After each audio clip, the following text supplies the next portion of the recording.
ओम गण गणपते नमः। आज अपने सुनते हैं वाल्मीकि रामायण अयोध्या कांड का आगे का सरक।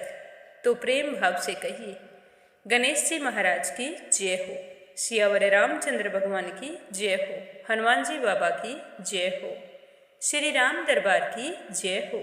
जब मंथरा ने कैकेयी को श्री राम के राज्याभिषेक के बारे में बताया और साथ में यह भी कहा कि ऐसा करके राजा दशरथ तुम्हारे साथ अन्याय कर रहे हैं, तो यह सुनकर कैकेयी बहुत ही खुश हुई और अपनी सैया से तुरंत खड़ी होकर मंथरा को पुरस्कार के रूप में एक बहुत ही सुंदर दिव्य आभूषण प्रदान किया।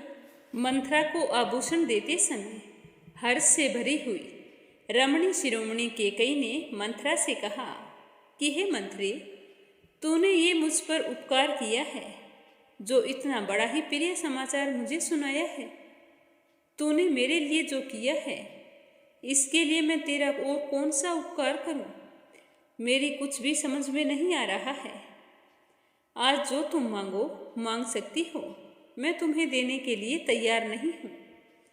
मैं भी श्री राम और भरत में कोई भेद नहीं समझती। यह जानकर कि राजा दशरथ श्री राम का अभिषेक करने वाले हैं, मुझे तो बड़ी ही खुशी हो रही है। हे मंत्री, तुम मुझसे प्रिय वस्तु पाने के योग्य हैं। मेरे लिए श्री राम के अभिषेक संबंधी इस समाचार से बढ़कर दूसरा कोई हितकर और प्रिय समाचार नहीं है। ये तो समाचार मुझे अमृत के समान लग रहा है। अतः हे मंत्री, इस प्रिय समाचार सुनाने के बदले कोई श्रेष्ठ वर मांग ले, मैं तुम्हें अवश्य दूंगी, क्योंकि आज मैं बहुत ही खुश हूँ। कैकेयी के मुख से इस तरह के वचन सुनकर मंथरा को बहुत ही गुस्सा आया और वह कैकेयी की निंदा करते हुए उसके द्वारा दिए हुए आभूषण को उठाकर फेंक दिया और गुस्से और दुख से भरकर वो कहने लगी कि हे कैकेयी, तुम बड़ी नादान हो। तुमने यह बेमौके का हर्ष किस लिए प्रकट किया है? तुम्हें शोक करने के स्थान पर प्रसन्नता कैसे हो सकती है? मुझे तो ये समझ में ही नहीं आ रहा। तुम्हारे साथ इतना बड़ा अन्याय हो रहा है, तुम्हें इस बात का बोध क्यों नहीं हो रहा? तुम जानकर भी अनजान क्यों बन रही हो? हे देवी, महान संकट में पड़ने पर जहाँ तुम्हें शोक होना चाहिए, वहाँ तुम्हें हर्ष हो रहा है। तुम्हारी यह अवस्था देखकर मुझे तो तुम पर दया आ रही है और खुद पर गुस्सा आ रहा है। मैं तो दुख से व्याकुल हो रही हूँ। तुम्हारी यह दुर्बुद्धि देखकर मुझे बहुत ही दुख होता है। अरे, सौत का बेटा दुश्मन होता है। वह सौतेली माँ के लिए साक्षात मृत्यु के समान होता है। तुम्हारे समझ में यह क्यों नहीं आता कि कौशल्या का बेटा श्री राम तुम्हारा दुश्मन है? कौशल्या तुम्हारी सौत है। उसके अभुद्य का अवसर आया देखकर ऐसी कौन बुद्धिमती स्त्री होगी जिसके मन में खुशी होगी? मंद बुद्धि कैकेयी, मैं तुम्हें कैसे समझाऊं कि तुम्हारी खुशी मनाने का दिन नहीं है। यह राज्य भरत और राम दोनों के लिए साधारण भोग वस्तु है।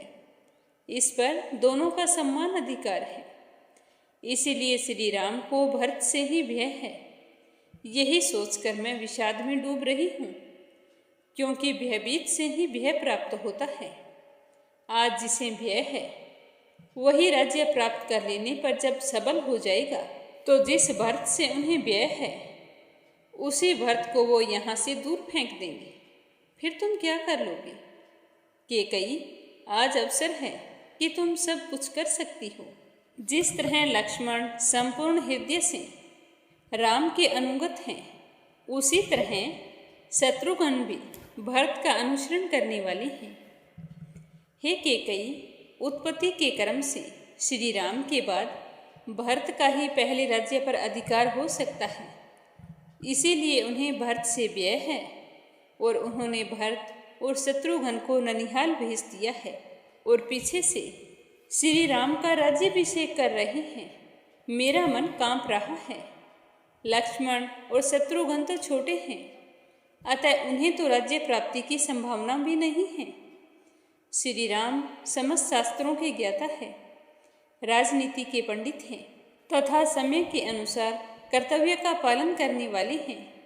अतः उनका तुम्हारे पुत्र के प्रति जो क्रूरतापूर्ण बर्ताव होगा उसे तो मैं सोचकर ही भय से कांप उठती हूँ। आज सारे अयोध्यावासी इतने खुश हैं कि मुझे नहीं लगता जब श्री राम भरत को यहाँ से निकाल देंगे तो प्रजा में से कोई भी श्री राम के खिलाफ आवाज नहीं उठाने वाला। उस समय सोचो तुम्हारा और भरत का क्या होगा। इस क्रूरतापूर्ण बर्ताव को सोचकर मैं तो भय से कांप रही हूँ।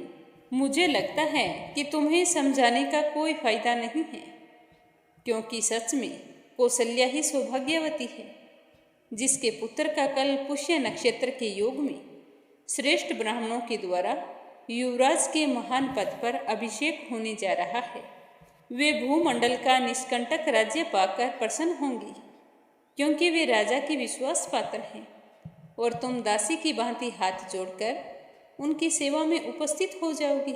मुझे तो लगता है कि तुम राजा दशरथ की पत्नी नहीं दासी हो, और इस समय तुम्हारा जो रवैया है तुम समझने की कोशिश नहीं कर रही हो।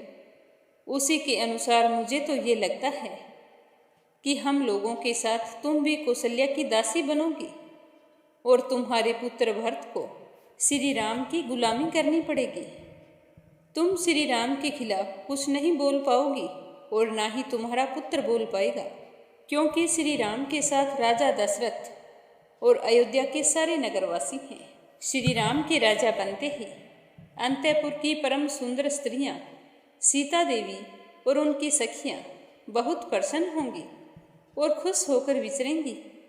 भरत के प्रभुत्व का नाश होने से तुम्हारी बहुएं शोक मगन हो जाएंगी, क्योंकि उनकी औकात तो इस महल में दासी से भी बदतर होगी। पर तुम्हें समझाने का कोई फायदा नहीं है। यह कहकर मंथरा चुप हो गई।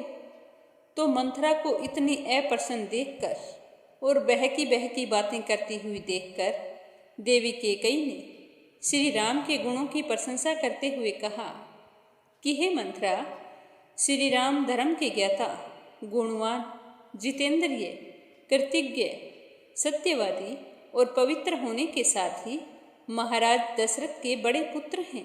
अतः युवराज पद पाने का अधिकार श्री राम को है। मुझे इस पर कोई दुख नहीं है।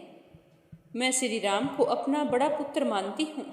मुझे पूरा विश्वास है कि वे दीर्घजीवी होकर वे अपने भाइयों और तीनों माताओं का अपने पिता सहित पूरी प्रजा का भली भांति पालन करेंगे। हे मंथरा, मुझे ये समझ में नहीं आ रहा है कि तुम श्री राम के अभिषेक की बात सुनकर इतने जल भुन क्यों रही है। जो हो रहा है वो सब ठीक हो रहा है, इसमें मुझे कोई संशय नहीं दिखाई दे रहा। आज के सरग का यहीं पर समापन होता है। इसे आगे क्या हुआ यह सुनेंगे कल के सरग में। प्रेम भाव से कहिए, सियावर रामचंद्र भगवान की जय हो।